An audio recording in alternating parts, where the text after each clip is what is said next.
There's a large fight back against the people fighting against new large data centers, AI data centers that will be built in Cape Town. And in the headline on my broadband article on this issue, it says false information about new Cape Town data centers, 4.4 billion litre water usage. So they're focusing on one thing, and I'm going to give you the scientific facts, because you cannot make energy disappear into nowhere.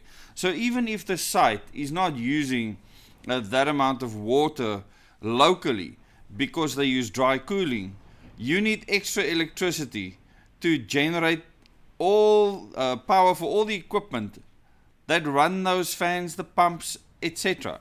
So it makes no difference. In the end, water will be consumed somewhere. And that is something that people often lie about and give you deception. So it's not about the amount of water being consumed.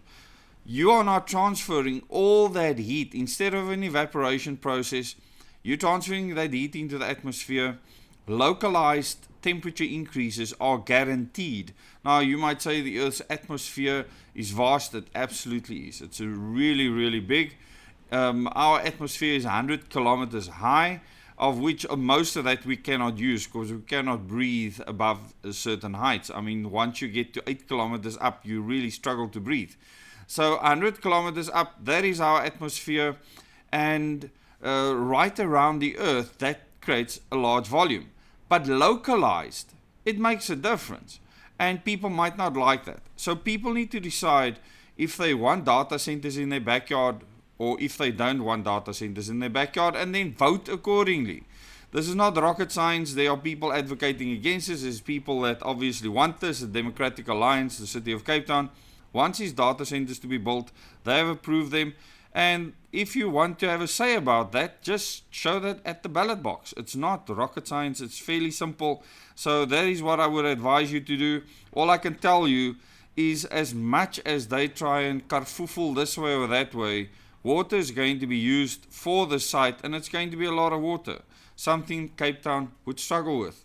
The biggest story here is the amount of power we'll be using, and that is the real fight that people should be fighting. Where is this power going to come from? How is it going to affect the rest of the electricity grid within the City of Cape Town?